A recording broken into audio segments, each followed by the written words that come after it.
I'm Mike from Morrisons, and we've got Fran from Asda. We're going to be covering off cost of goods and in-store retailing for supply chain. Just a couple of introductions first. So, as I said, I'm Mike Holmes. I'm the supply chain manager for seafood and eggs, and recently I've taken over food to go, so sandwiches and hot chickens and pork pies, etc. I previously worked within project development for supply chain systems.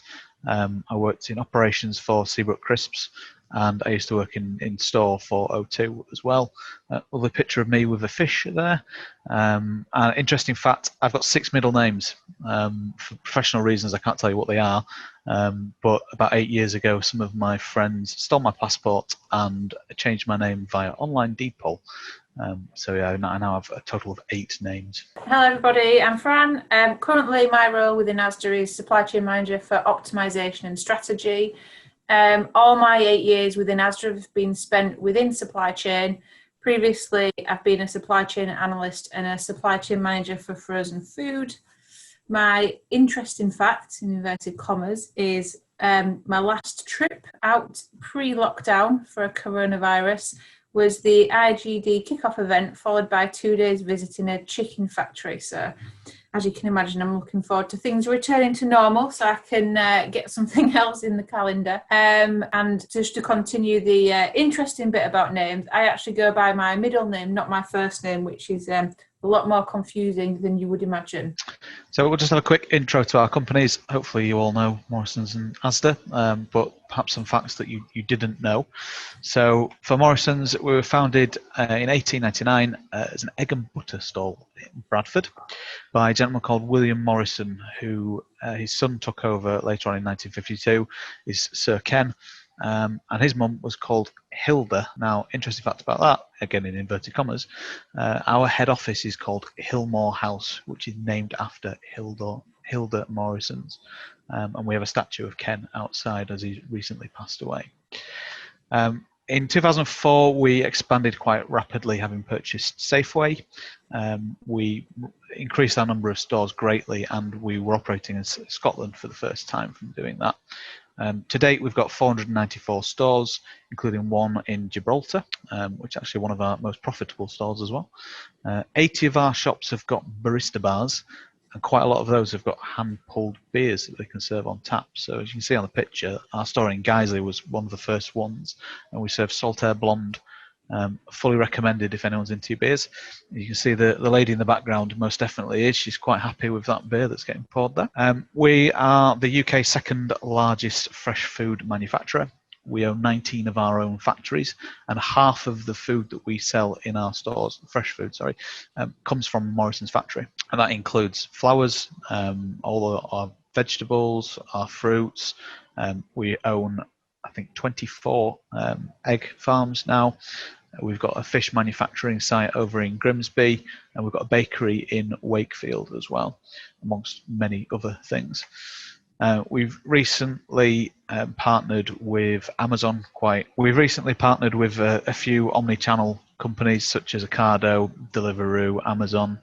We also have a wholesale arm which delivers into McCall's. So that's an extra 1,500 stores roughly.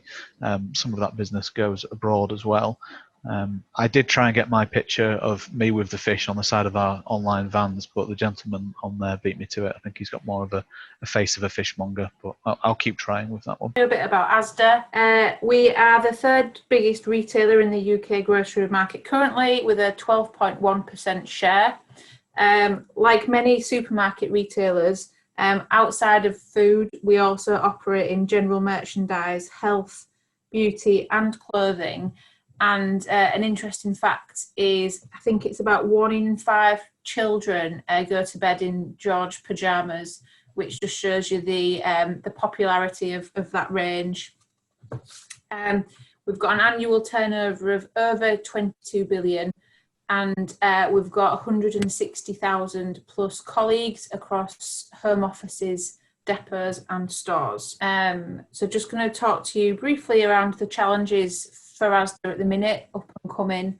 The first one will be no surprise to anybody, but that's the rise of the discounter. So Aldi, Lidl, the new people that are coming along in the ambient sector, so things like B&M.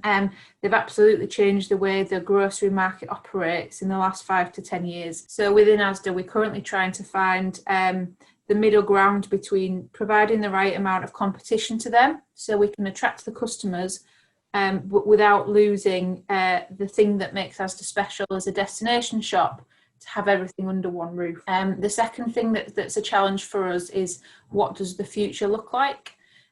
So previously we talked about a potential merger with Sainsbury's, and that didn't go ahead.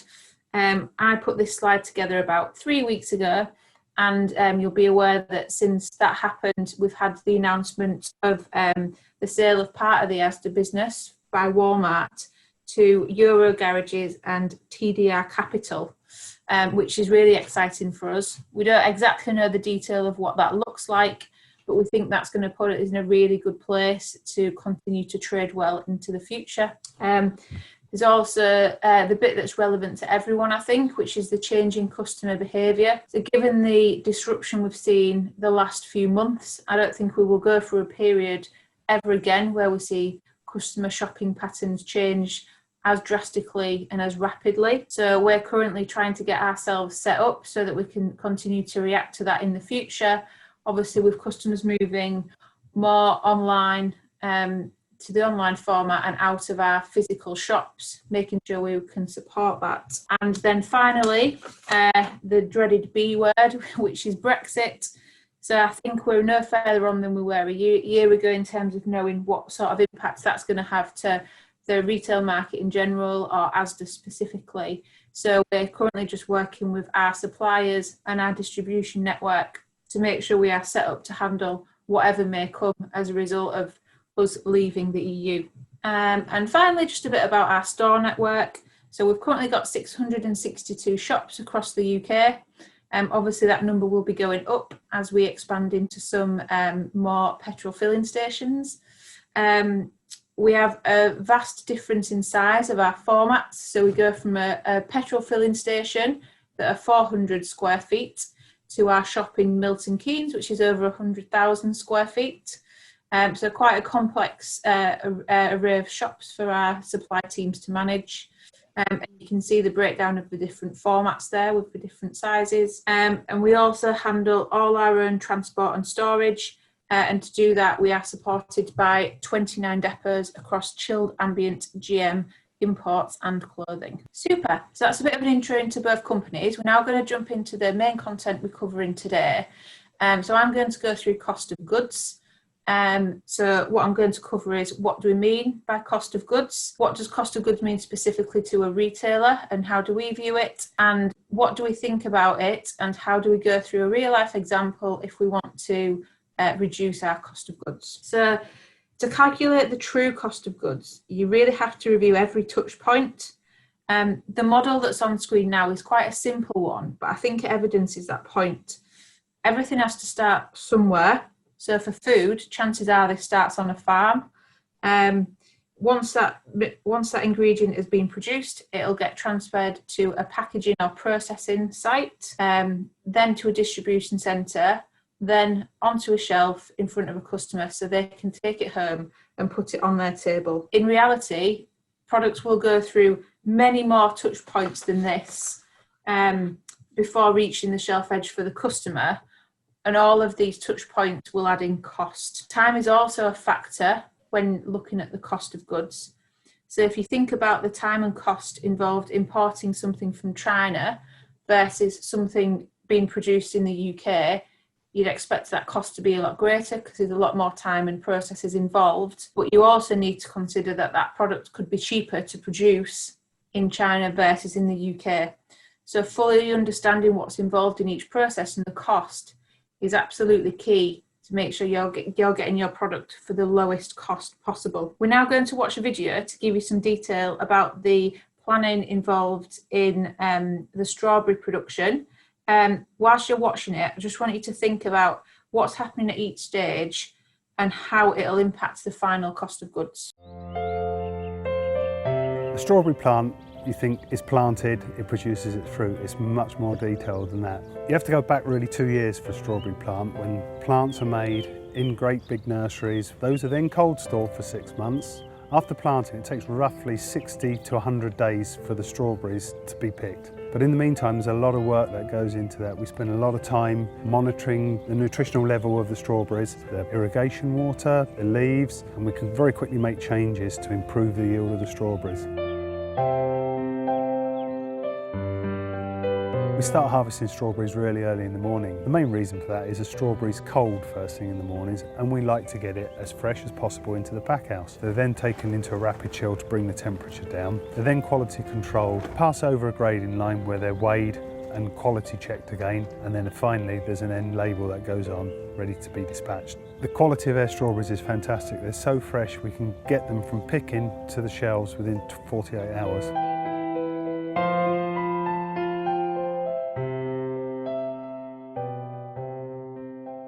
So from a retailer's point of view then, who is accountable for the cost of goods? And the simple answer to this, it's all of us.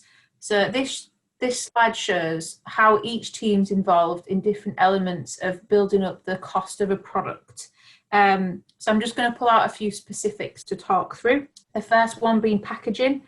So I think we're all aware that currently the focus on low plastic, no plastic packaging, packaging that's recyclable is absolutely growing, and it's a priority now for manufacturers and retailers to make sure that it hits the guidelines that we need to. Chances are that eco packaging is more expensive, so the teams involved in this will need to make a decision as to do they want to invest that money into the packaging, or do they want to put it into a different part of the manufacturing process, or do they not want to spend that money at all. The next one to call out is ingredients.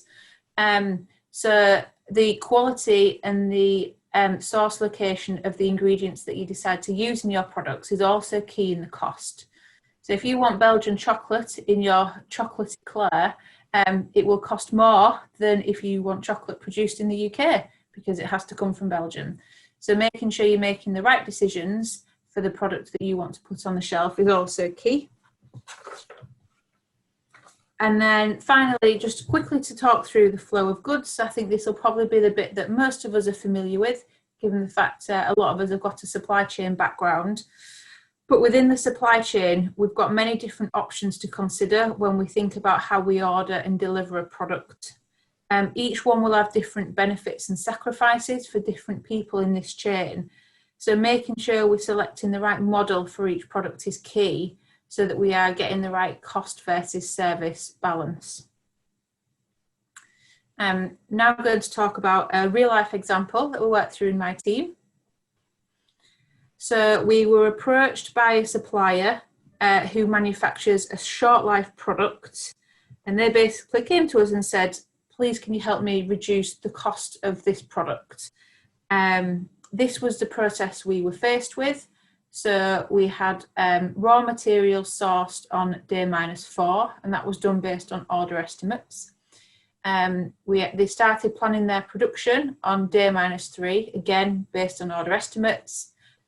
Those production plans were put into action on day -2, and then day -1 they would receive the orders from us, from Asda.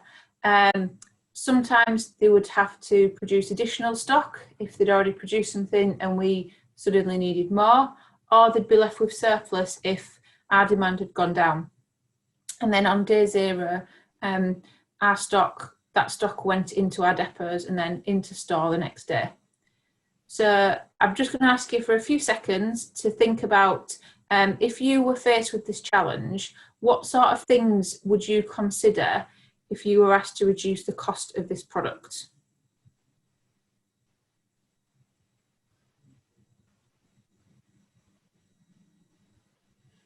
Super. So hopefully you have come up with a few things.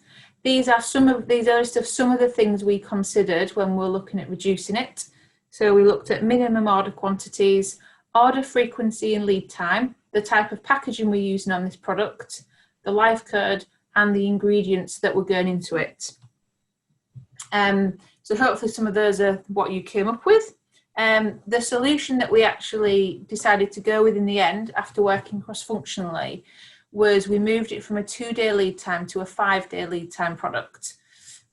So you can see the process at the top has changed ever so slightly. So on day -4 now, they are still sourcing raw materials, but they've received their order on day -4 as well. So they're sourcing those raw materials based on actual orders rather than predictions. Day -3, they're starting their production planning, but again, based on actual orders rather than any predictions.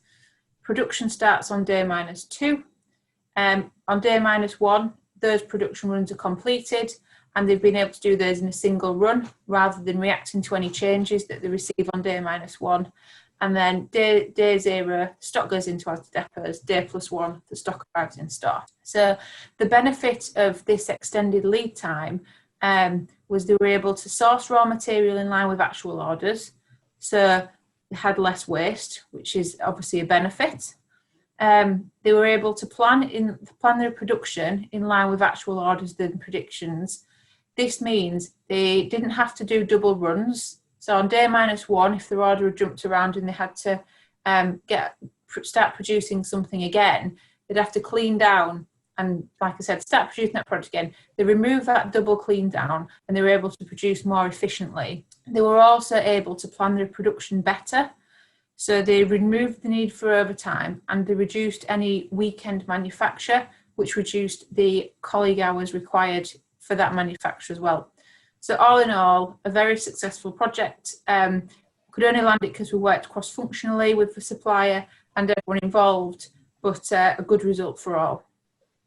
So in summary, for cost of goods and understanding it, it's really important that if you want to understand your cost of goods, you review your entire supply chain, because many different teams are involved, and the only way you can understand the cost involved in each element is to talk to those people.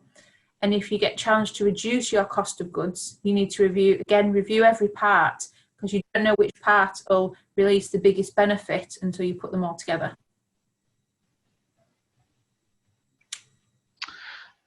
Okay, and now we're going to look at some of the considerations around store replenishment. So there's a couple of things in here. We've got how we build models for replenishment. We've got the importance of store stock record accuracy and the impact of some of the actions that we take within supply chain on store and our customers purchasing in store. So to start off with, we've got 2 replenishment models. These are quite basic, but also one that's quite complex. So the one on screen now is the model that is the fundamental basis of the ambient replenishment scheme that we use within Morrisons. So quite simply, we take the forecast of what we think we're going to sell in store, add the shelf space that we want to fill, take away any stock that's already there, and that gives you your delivery for that product for that day for that store. You can make that much more complex with things like presentation levels. You know, I want to end the day with 30% of my shelves still full. I want to make sure I start the day completely full and nothing extra in the backup. Or I want to make sure I've always got a bit of safety stock on certain key lines, etc. But those are the kind of core fundamentals for how we determine how much stock we're going to send into a store. So from a quite a granular level, all of those store deliveries would then build back up into a purchase order, which would come down to majority of our suppliers and their consolidators. So we then have a more complex model, which is the fresh version, because we've got an extra consideration here with fresh, which is kind of short life of products, and therefore quite a high chance of wasting money and food product in stores. So the key consideration we have with the fresh replenishment model is 2 probabilities. So we calculate for every single product, for every single day, for every single store, how likely we are that if we send an extra case of stock into that store, will we go off sale and have a gap that the customer then can't purchase the product? Or are we likely to waste any of the product by sending some extra in, i.e. we can't sell it?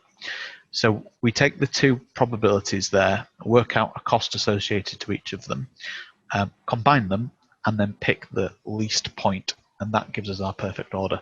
So in this example, we would send 5 cases into that store on that day to give us the best kind of balance between having availability on the shelf and wasting as little as possible.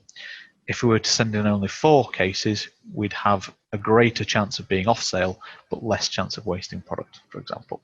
So that calculation forms the fundamental basis of our fresh ordering system into stores, but on a much bigger scale. And again, you can make this more complex with things such as fresh availability, or so how often you're sending stock into that store, or things such as shelf space again. But they're the 2 kind of fundamental pieces within that model. And then one of the really key factors in how we determine how much to send into a store is the stock record of said store. So sometimes this is referred to as PI. It's all around, I'm managing a store, I've got a load of tins of beans on shelf. How many have I actually got versus how many am I telling the supply chain that I've got, and therefore how many do they replenish? This just shows the complexity of all the different things that could make managing that stock record quite difficult.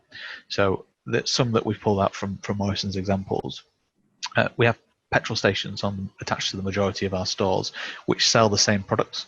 So occasionally we transfer products across from the main store into the petrol station, and then you're managing that stock in 2 locations. We have waste and markdown, so we need to ensure that they're correctly recorded when we waste a load of product. Are we actually, if we're throwing it in the bin or if we're selling it cheap, are we actually recording that off our stock record? We have food making, so the majority of our stores have things like sandwiches produced in store, pizzas in store, we've got bakeries, we've got cafes as well, which are very similar. And if we're in the cafe and they've run out of eggs, but they still need to produce a load of breakfast, they will go onto the shop floor, take some eggs off the shop floor and take them into the cafe. But we need to ensure that that product is accurately recorded as coming off the shop floor stock record so that we can replenish it. And that's a real life example that I struggle with most days as the supply chain manager for eggs. We have theft and shrinkage in stores, as anyone will. We have store pick, so this is getting bigger by the week really, as kind of shopping trends patterns move towards online.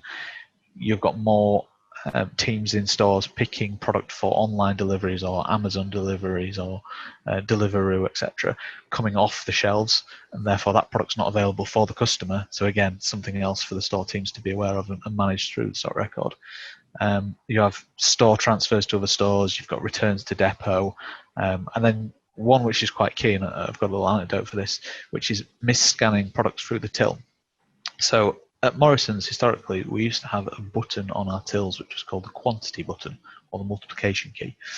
And our cashiers used to be able to get, say, 6 Muller Crunch Corner yogurts. They would type the number 6 and then hit the multiplication key and scan one of them. And it would scan 6 of that product out through the till. And it just saved them scanning every single one through the till, so saved a bit of time. Unfortunately, in those 6 yogurts, you might have 3 different variants. So you could have 2 toffee hoops, 2 strawberry cheesecake, and 2 digestives. But from your stock record, you're actually taking off 6 toffee hoops and leaving the other 4 on stock record, which then, when you come to replenish it from a supply chain point of view, you're going to get all 3 of those wrong. So we removed that the ability for the stores to be able to scan out in multiplications from the tills to force them to scan through each individual product, which is obviously more labour intensive for the stores. However, it has a massive impact on store stock record accuracy and therefore our store replenishment from the supply chain point of view. So they're just a flavour of things in the stores. There are quite a few more, which makes it a difficult thing to maintain, but it's just really important for that store replenishment process that we've got. And then that's the impact of stores on supply chain. I guess this is kind of the opposite version of that, which is the impact of supply chain upon stores. I've listed 7 items here that are the main ways that supply chain can impact the stores. It's not an exhaustive list. There's quite a lot more that can be done, but the thinking here is that I want to get you thinking through what the full end-to-end impact is of the decisions that we make to optimize our supply chains and the initiatives that we take with our suppliers what impact does that have on the store teams and upon the colleagues, the customers shopping the store as well. So I'll run through some of these, but in no great detail. So first, we've got kind of case size changes where we increase the case size. So we do that for increasing production efficiency or logistics efficiency, or also to reduce the amount of times that store colleagues are having to put more stock out on the shelves because you've got greater amount of products on that shelf. However, that can have an impact on waste in store because you're sending more in each time that you do it. And also, whenever we're doing a case size change, the stores then have to go and relay that fixture to make it fit. So again, just a couple of considerations. The opposite of that, we've got to decrease the case size.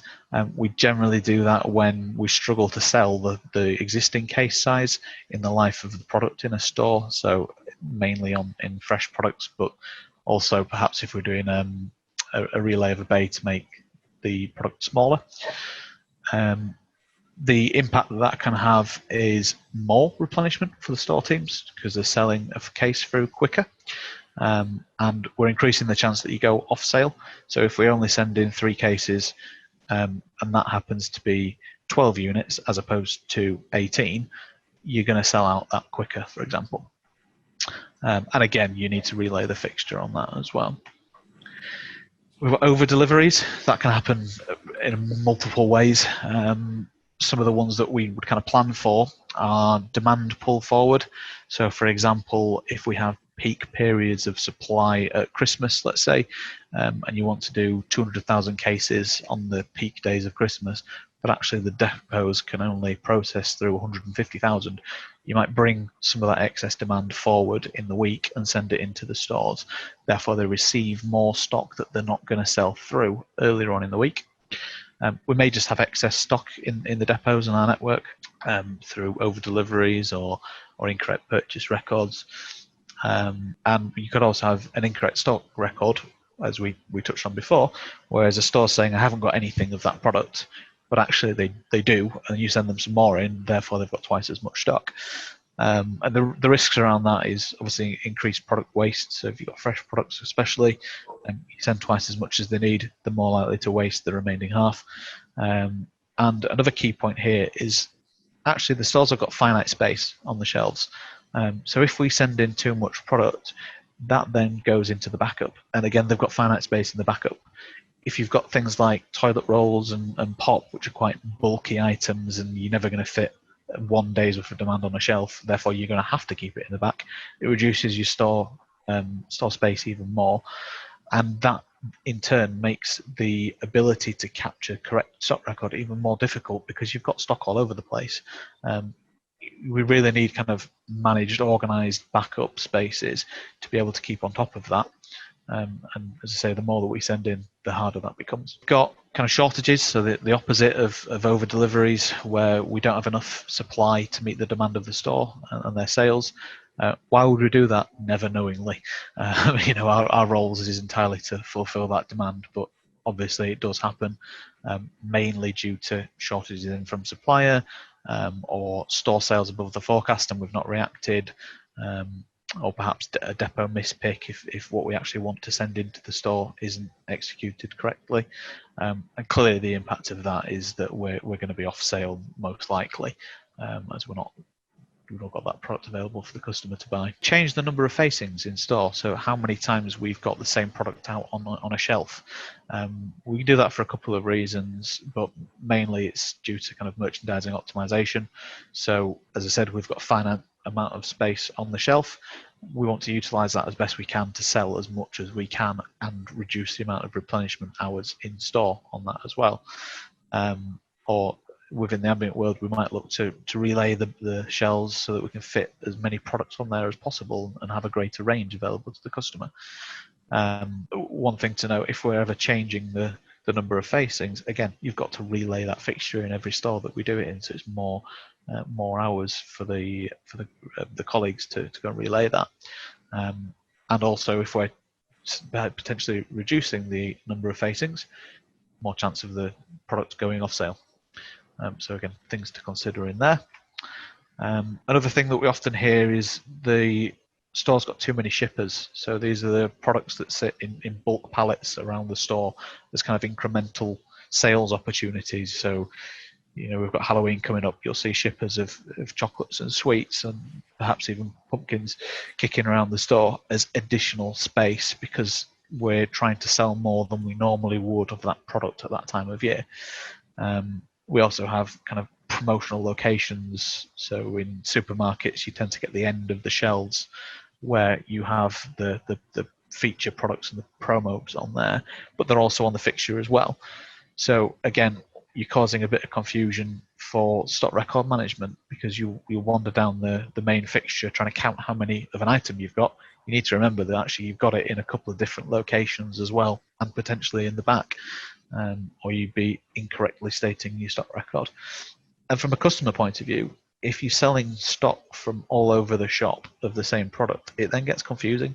They don't know where to purchase it from, and actually bundling all of the same products together on fixtures it was done on purpose. So as soon as you start putting things elsewhere, you're then diluting that sale location as well.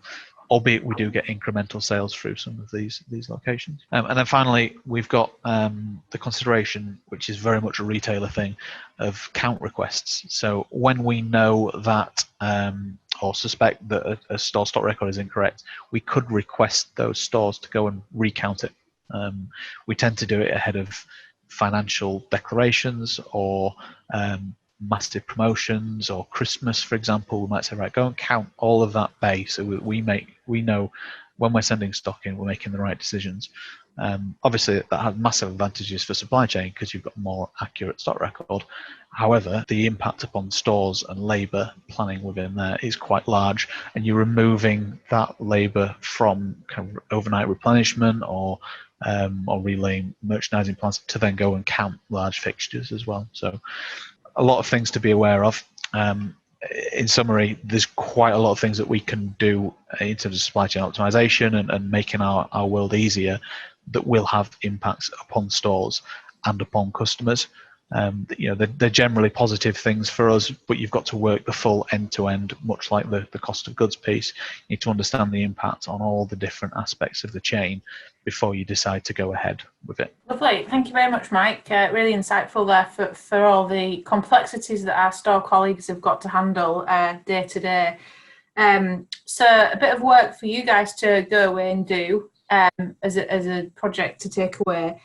So we want you to go visit your local supermarket, choose a product, either your favourite product or something you think is particularly interesting, and then we want you to consider what we've talked about today for that product and either work on a proposal to either reduce the cost of goods of that product without doing anything that negatively impacts the store colleague or the customer, or consider how that product is merchandised in store and viewed by the customer and work out what you can do to improve it without increasing the cost of goods. And we are interested to see and hear what you come up with. So we'd like you to do that. Send them through to us, and who knows, you might see them. You might see your solution in your local Asda or Morrisons in the coming weeks and months. Thank you very much. Thank you.